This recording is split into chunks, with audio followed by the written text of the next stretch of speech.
Adam Montgomery found guilty on all charges, including that of murdering his daughter, Harmony Montgomery. It was a heartbreaking case to watch. Witness after witness testifying as to his actions, as to their own actions, and ultimately to the lack of actions that ever took place to protect little 5-year-old Harmony Montgomery from the wrath of her father, Adam Montgomery. Joining me to discuss the verdict, Shavaun Scott, psychotherapist and author.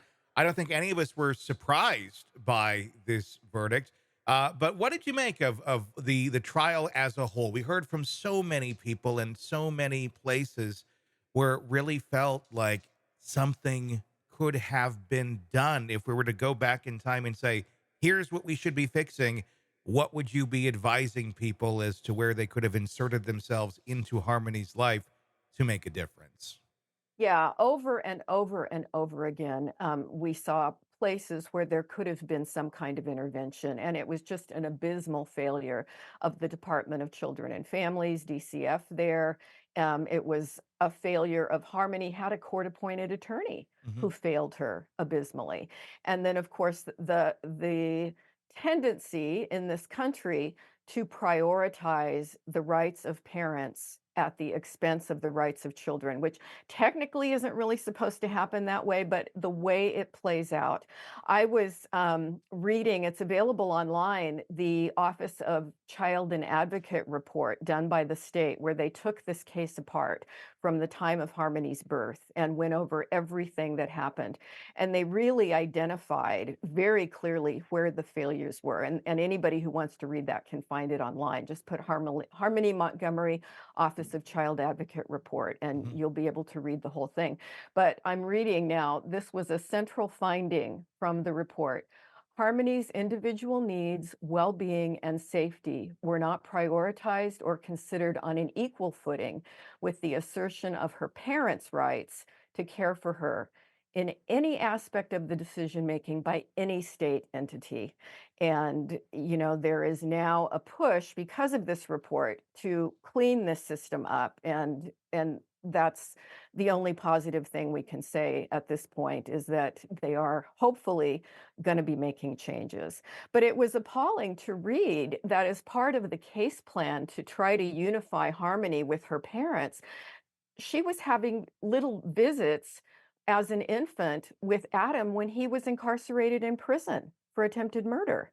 And he was given, as part of his case plan to potentially have custody of his daughter, attend anger management and parenting classes while in prison. Okay, this is just looking at it as a mental health clinician, this is abysmally stupid. Obviously, this is a person who just does not have the potential to ever care for a vulnerable child. And, that we bend over backwards. Yeah. What's the mom's name? Her biological mom? I forget her name. Off the top of my head, I can't think of it, but yeah, I always think of Kayla because she was the one who was more Yeah, present. Yeah. Kayla Crystal or something like Yeah. that, but Yeah. she was given over and over and over chances to clean up, and Hmm. so, with the drug problem, and Harmony was bounced back and forth between the foster home where she would do well, and then back with biological mom where she would be neglected and start to deteriorate, and it eventually got to the point, after so many of these failed attempts to reunify with mom, that she was deteriorating behaviorally to the point the foster family couldn't manage her anymore. Even though they loved her dearly, she was going downhill. Hmm. And she had a court appointed attorney who was not fighting for her. Hmm. And in fact, at one of the hearings near the end, he said, "Oh, well, Harmony wants to go live with her father." Okay, Harmony is a very disturbed, abused little 5-year-old girl, and that should not have been the position that was taken by her own lawyer. So people were just not looking at the big picture. There were red flags all over the place with both her parents, and she should have been placed. There is a rule there that after 15 months in foster care, if parents have not gotten it together, the child is supposed to be up for adoption in a permanent home. Hmm. And the problem is there were loopholes with this. And the parents just got through the loopholes. And it's just, yeah, just a Yeah. sickening There's case. so much to unpack there. I mean, the reunification, and that seems to be one of the big problems. I was going to ask, does just go on basically to infinity? I mean, we got the 15-month rule, but I guess there's loopholes there. But let's say that it just keeps cycling through every 10 months. Somebody wants to try and get her back out of foster care or wherever she's at and just kind of bounce her around.